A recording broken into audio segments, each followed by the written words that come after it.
La Secretaría de Estado de Hacienda, les voy a hablar de tres razones de actualidad para que el primer invitado esté esta noche aquí. Y estas tres razones serían las siguientes.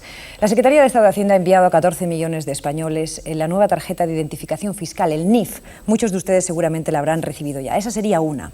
Ustedes saben también, lo saben perfectamente, que en los próximos días, primeros días de la semana que viene, empiezan ya la entrega de las nuevas declaraciones de renta. Y también el Ministerio de Hacienda pone en marcha, como siempre, su campaña para recordarnos a los españoles nuestras obligaciones fiscales. La tercera razón, por decirlo así, sería esa nueva ley del IRPF que se está elaborando, que se está estudiando en ese mismo Ministerio de Hacienda. Tres razones, pues, de actualidad para tener esta noche en nuestro programa al Secretario de Estado de Hacienda. Buenas noches, señor Borrell. Buenas noches. Antes que nada, felicidades, porque he leído que es su cumpleaños. Es mi cumpleaños. 43 años, 43 tacos, iba a decir, ¿ha cumplido usted? Estoy muy contento. Tiene el pelo muy gris, debe ser que lo pasa muy mal ahí usted en ese lugar. No, mal no, pero la edad ya se sabe. Pues no es nada, 43 años, señor Borrell, no me diga. Uno más que el año pasado. Usted sabe que sigue siendo el malo de la película, ¿no? Sigue siendo el malo de la película y, si le parece, vamos a empezar con algunas acusaciones, ya no, o sea, a su departamento y quizá muy concretadas en usted. ¿De acuerdo? Como usted quiera, pero depende de la película, ¿no? Bueno, depende de la película, depende de usted. Depende de no es el malo de la película dependiendo de qué película se trate. Claro, vamos a ver cuál es la película que vemos esta noche, aparte de la de Hitchcock después. NIF, lo que yo decía, 14 millones de españoles han recibido el NIF. Hay gente que dice es una medida innecesaria, que controla, que complica la vida. Defiéndase. El NIF no es nada más que el carnet de identidad con una letra mayúscula. Solo son los números del carnet de identidad seguidos de una letra del alfabeto. Y esta letra sirve para detectar errores en los carnets de identidad. Cuando dicen que es innecesario y que está usted haciendo un estado, consiguiendo que esto parezca un estado policial, ¿le duele? Me duele porque refleja una cierta ignorancia o una mayor mala fe. En este país hay 150 millones de cuentas corrientes bancarias, de las cuales no sabemos de quién son más de 3 millones. ¿Por qué? Porque hay errores en los carnets de identidad. La única forma de corregir estos errores es conseguir que algo nos avise que hay un error. Y este algo es esta letra. Y no es ningún misterio. Es simplemente que, como a cada número le corresponde una letra, si alguien se equivoca en su número, no sabrá qué letra le corresponde y, por lo tanto, el ordenador nos avisará que hay un error. Estamos en manos de los ordenadores, pues sin una ley ni siquiera que nos... No estamos en manos de los ordenadores. La información, cuando es muy voluminosa, hay que tratarla con ordenadores. Pero las leyes establecen claramente que esa información solamente puede ser utilizada para los fines del control tributario que las propias leyes han establecido. Por lo tanto, no hay ningún problema, ni nadie debe sentirse amenazado por su respeto a la intimidad. Sí, lo que ocurre, señor Borrell, es que da la casualidad de que hay mucha gente que se va de su ministerio, que se van a empresas privadas, dándose la paradoja, sí, incluso de que esas personas que han sido pagadas por nosotros, por los españoles, con nuestros impuestos, resulta que esas personas van luego a enseñar a la empresa privada cómo pagar menos, que eso es una cosa que realmente es muy impresionante. Esas personas, yo no digo que lo haga nadie, pero perfectamente puede ocurrir que, como han tenido acceso a esos datos, los utilicen. Nadie tiene acceso a los datos de nadie, sino de una forma muy reglamentada, muy controlada y muy organizada. Para tener acceso en los ordenadores de Hacienda a los datos de un contribuyente, hay que estar debidamente autorizado para ello. Y en cuanto a lo que usted dice, sí, es cierto, demasiados funcionarios se van del Ministerio de Hacienda a trabajar en el sector privado. Y eso son las reglas del mercado, les pagan más. Desgraciadamente les pueden pagar mucho más que no el ministerio, es decir, los contribuyentes. Nada podemos hacer para evitarlo, salvo pagarles mejor nosotros.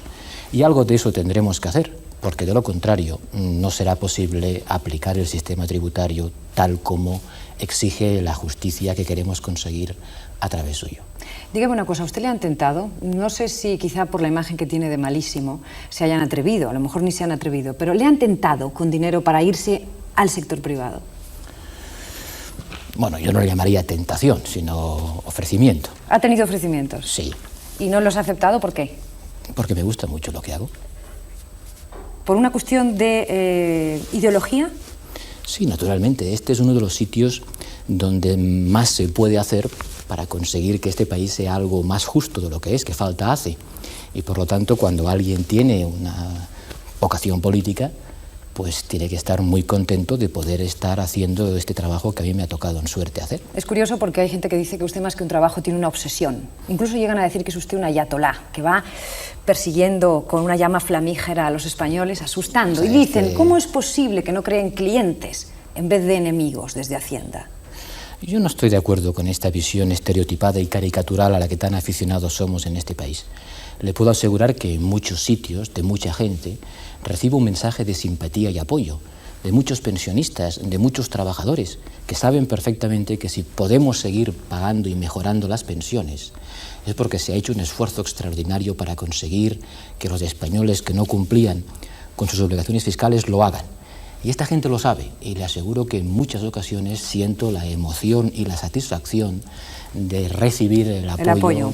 Que reflejan. Ahora resulta que no han terminado de devolver el dinero de la declaración anterior y ya están de nuevo con la declaración encima de la mesa. Casi hemos terminado. Pero no han terminado, señor Borrell. En algunos casos como consecuencia de que la declaración del año pasado se hizo con 6 meses de retraso. Claro, porque los tribunales, una tras otra, les están a ustedes poniendo serios problemas y quizá por eso tienen ustedes que reformar la ley. No, perdón, la ley que han declarado inconstitucional es de 1978. A mí todavía no me han declarado inconstitucional ninguna ley, siendo yo secretario de Estado de Hacienda, lo cual no quiere decir que ocurra pasado mañana. En todo caso, podían haberlo previsto, incluso desde el momento que usted está ahí, ¿no? Sí, lo preveímos, hicimos modificaciones que el tribunal no ha considerado suficientes, incluso lo planteamos políticamente en el seno del Partido Socialista, y no se consideró oportuno interpretar la Constitución en el sentido que finalmente nos ha dicho el Tribunal Constitucional. Pero es importante que se sepa que esta ley fue votada en 1978 por muchas personas que entonces eran diputados y ahora se desmelenan criticando por qué se hizo esa ley. Tenemos todos una memoria muy corta. Un poco débil a veces, ¿no? Se está refiriendo el señor Borrell, supongo que ustedes lo han inmediatamente entendido, a esa posibilidad de declaración por separado de los matrimonios que ha causado tanto revuelo en los periódicos en los meses pasados. Bueno, sigamos con algunas de las acusaciones. Hay constantes huelgas en su ministerio, huelgas de inspectores, de interventores. ¿Qué pasa? Usted además les castiga, ahora mismo hemos sabido que les ha quitado el 50% del sueldo. Perdone, no les castigo, simplemente cuando un trabajador se pone en huelga, sabe que arriesga no cobrar los días en los que no trabaja. Cuando ese trabajador es un alto funcionario, un funcionario de élite, bien preparado, con importantes responsabilidades, con un buen sueldo, que ya lo quisiera para mí, en algunos casos... Dice, perdone que le interrumpa un segundo, enseguida continuamos. Dice que ya lo quisiera para mí. ¿Hay funcionarios en su ministerio que cobran más que usted? Sí, muchísimos. ¿Y eso le parece lógico?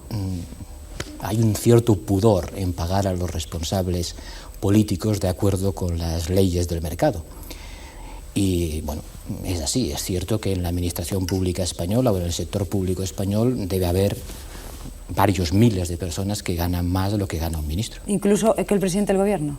Incluso que el presidente del gobierno. Siga, estaba diciendo lo de... No, estaba diciendo que cuando un alto funcionario se comporta como un alborotador de barrio y con una enorme frivolidad lanza mensajes, entiendo que injustificados, y adopta actitudes que perjudican a los contribuyentes, a los administrados, que retrasan las cosas, entonces tiene que saber que como mínimo lo que le puede ocurrir es no cobrar parte del sueldo, como le ocurriría a un albañil que se pusiera en huelga.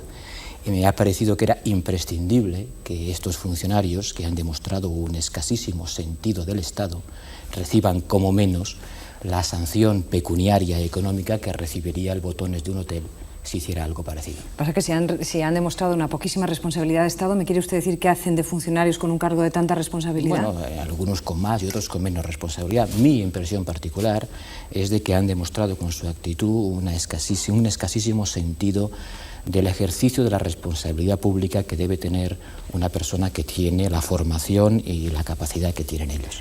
Mire, hablábamos antes de la reforma de la ley del IRPF. Esa reforma que están en este momento elaborando, consultas, ya sabemos que ustedes están en consultas. Esa reforma, decía yo, se hace quizá porque tenemos a la vuelta de la esquina el 93 y de hecho en ese momento la situación en España va a ser otra. En parte es por eso. Claro, porque el movimiento de capitales, etcétera. Lo que se trata por todos los medios es de que el dinero no salga huyendo de España y quizá en este momento las condiciones harían que ese dinero saliera hacia afuera. Que no salga de España no es el problema. O que no venga. El problema es que no venga y el problema es que salga para evadir sus impuestos.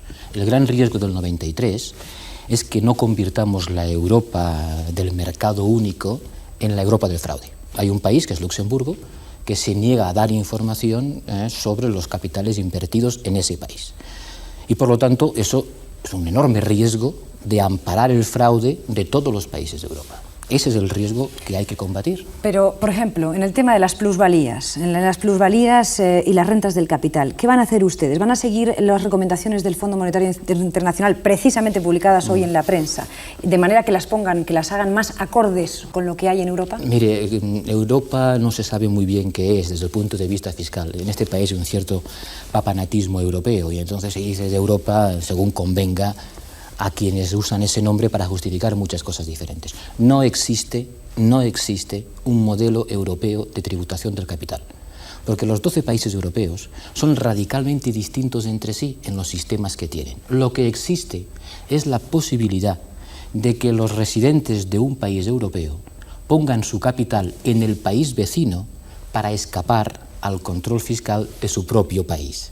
Es decir, que todos tengamos nuestros ahorros al otro lado de la frontera de nuestro país. De lo que se trata es de evadir como sea. Ese es el riesgo. Entonces, cuando dicen, no, es que la Europa del 93, mire, si usted está dispuesto a cumplir con sus obligaciones fiscales, la Europa del 93 y la Europa de hoy, no hay gran diferencia. El problema es que en el 93 será más fácil defraudar que hoy.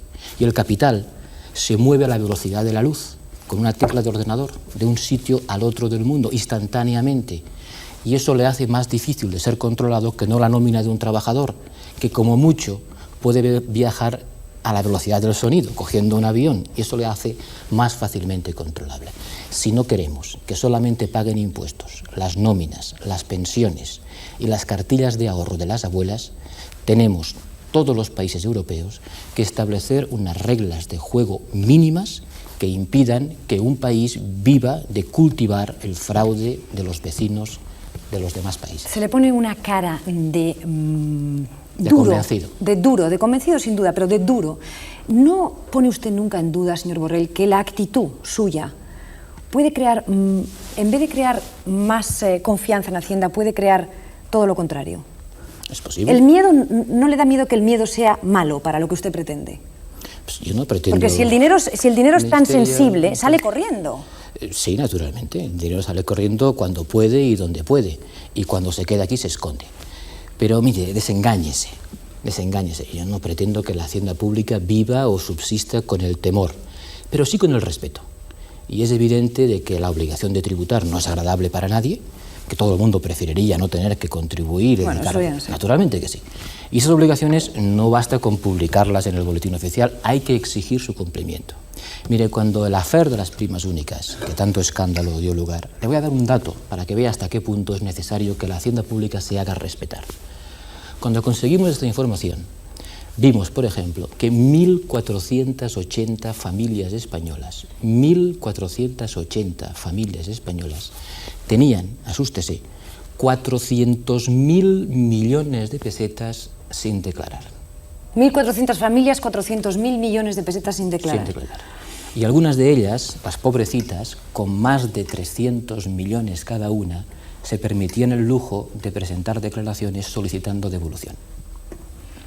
¿Se le pone una cara de asco, señor Borrell? Se le pone una cara de una cierta tristeza, porque la sociedad española no ha reaccionado con suficiente indignación delante de esto. ¿Y no se pregunta usted por qué? Porque mucha gente dice, ¿por qué han esperado a hinchar el cerdo para matarlo cuando estaba bien gordo con las primas únicas? ¿Por qué no han evitado, sabían ellos perfectamente que eso se estaba haciendo? ¿Por qué no lo han parado antes? Nosotros empezamos a pedir información cuando nos dimos cuenta de que allí había un problema.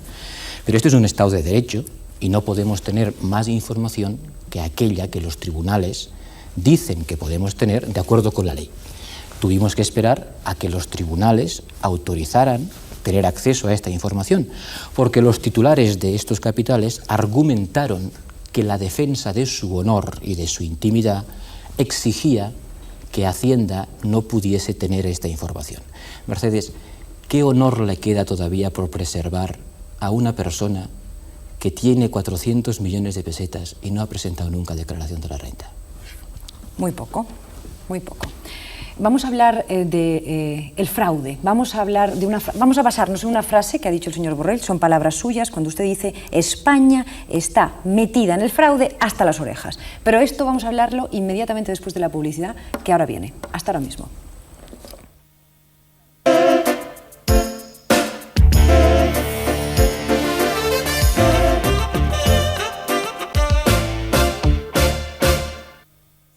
Estamos en directo, esto es el martes que viene. Su programa, insisto, es muy importante, su programa, y estamos hablando con el señor Borrell en este momento del fraude fiscal. España tiene, concretamente la frase es, está metida en el fraude fiscal hasta las cejas. Mi pregunta sería, ¿no es como reconocer un fracaso, señor Borrell? Su fracaso.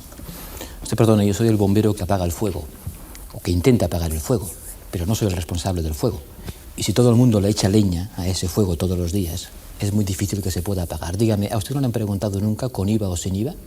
Sí. ¿Ha usted intentado comprar un piso? ¿Y a usted no le han preguntado nunca con IVA y sin IVA? Me lo han preguntado hasta a mí, en mi propia casa, ¿no? ¿Usted ha intentado comprar un piso? ¿No le han dicho cuánto en negro o cuánto en blanco? Las cifras que le estoy dando ahora, 3 billones, 3 millones de millones en estos famosos inventos financieros. Estoy diciendo lo que todo el mundo sabe. Y quizá lo que me pasa es que no tengo la lengua de trapo y digo las cosas que todo el mundo sabe que ocurren, pero que hace falta que se digan. Denunciarlas es el primer paso para intentar corregirlas. Lo que pasa es que hay gente que dice el Estado es el primer colaborador de todo eso, con los pagarés del Tesoro. El primer colaborador de la existencia del dinero negro. No, yo creo que no es una colaboración, sino una penalización.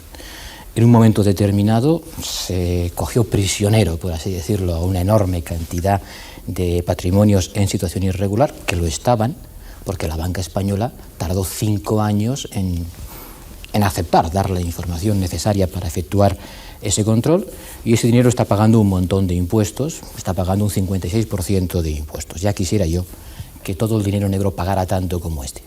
Con respecto a la Hacienda Vasca, con quien también tiene usted un importante contencioso en este momento con los pagarés forales, mi pregunta sería, ¿se han excedido en la utilización de ese convenio, es decir, el famoso concierto económico, y estamos ante un auténtico escándalo financiero? Yo creo que sí. ¿Tiene usted una mosca que le está...? Quizá más grave, tengo una mosca atrás de la oreja en materia de pagarés forales, que es a lo que usted se refiere, pero el contencioso no lo tengo yo, Mercedes, lo tiene usted.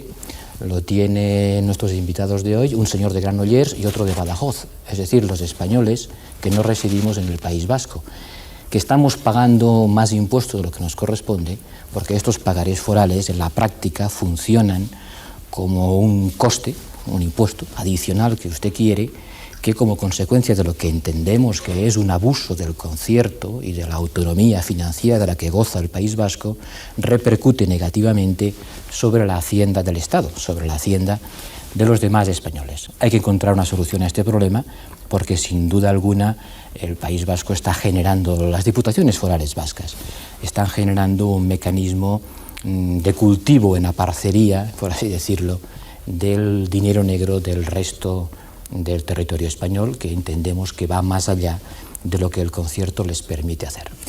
Señor Borrell, ¿con qué fuerza moral puede usted luchar contra el dinero? Digo, usted, que es un político, diputado, miembro del PSOE. ¿Con Gracias qué fuerza... por recordar que soy un político, porque normalmente la gente se dirige a mí como un funcionario.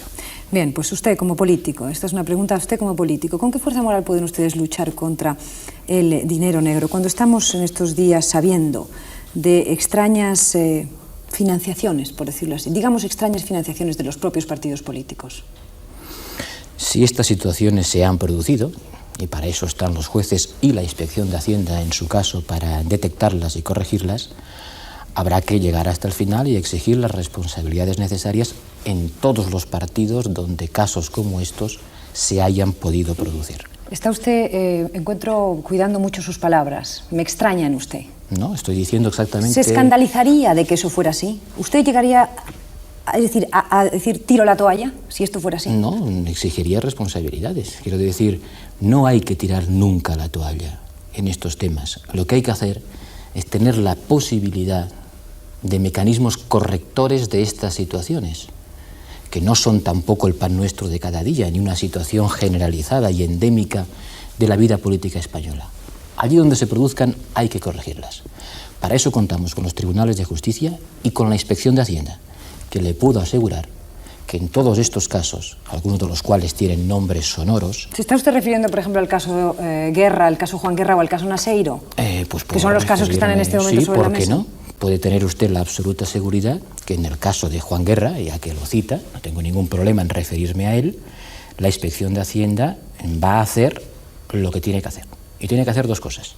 Primero, no contarle a nadie lo que hace, porque el derecho a la intimidad del señor Juan Guerra está en derecho suyo como de cualquier otro contribuyente. Efectivamente. Y por lo tanto no vamos a poder explicarle nunca a nadie lo que sepamos sobre la situación patrimonial de este ciudadano. Y la segunda cosa que tenemos que hacer es analizar a fondo cuán real es el problema. Es decir, ¿se ha enriquecido el señor Juan Guerra? ¿Ha pagado sus impuestos? ¿Este enriquecimiento corresponde a actividades legales o no? Y le aseguro que en este caso, como en el caso de cualquier otro ciudadano, la Administración tributaria hará lo que tiene que hacer, es decir, llegar hasta el final de los procedimientos de inspección y control que la ley pone en su mano. Señor Borrell, usted es socialista, hijo de un panadero. Trato de serlo. Hijo de un panadero de Lérida y sigue siendo socialista.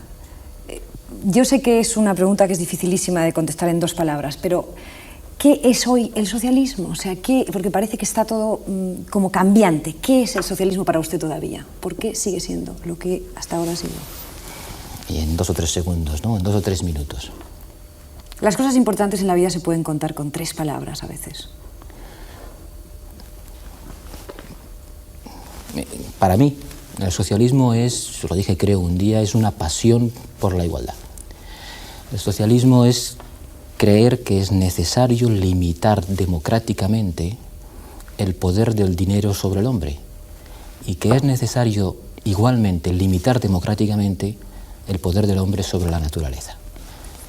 El socialismo es hacer nuestros deberes de hoy los derechos de los que vendrán mañana.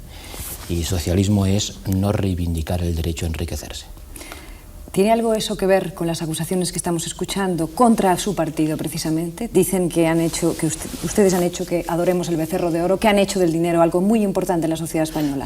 ¿Asume esa crítica? Nosotros no, pero toda la sociedad española ha entrado en un camino que hay que corregir, de excesiva apetencia por el consumo material, de excesiva importancia al bienestar material, de excesivo individualismo. Un socialista es alguien modesto. ¿Están ustedes gobernando, señor Borrell? Sí, ya lo sé, pero los gobiernos no hacen la sociedad. Como mucho intentan organizar la vida social, pero no pueden hacer muchas cosas más. Un socialista, como le decía, es alguien limitado, modesto. Vivimos en un mundo de recursos limitados. El que consume de más puede ser a costa de otro que consuma menos. ¿Va a ser usted ministro? ¿Me lo pregunta a mí? ¿Sabe algo? Si lo supiera no se lo diría, pero le aseguro que es algo que no me quita el sueño a mí, ni creo que le quite el sueño a nadie. Dígame si le haría ilusión. ¿Por qué no? ¿Es cierto que cambió la letra de la Internacional Socialista? Se refiere a una broma. Un día, hablando con amigos, recordé que la Internacional dice agrupémonos todos en la lucha final, que ya no hay lucha final, que la historia sigue y sigue y sigue y que nunca llegaremos a la utopía comunista, afortunadamente, y que quizá habría que cambiar la letra para adaptarla a los tiempos, diciendo que agrupémonos todos en la lucha fiscal. Dios mío, más de uno se va a rasgar las vestiduras, pero en todo caso a usted siempre le quedará la montaña, ¿no? Por supuesto. Gracias, señor Borrell. Muchas gracias, Mercedes. Gracias por haber venido.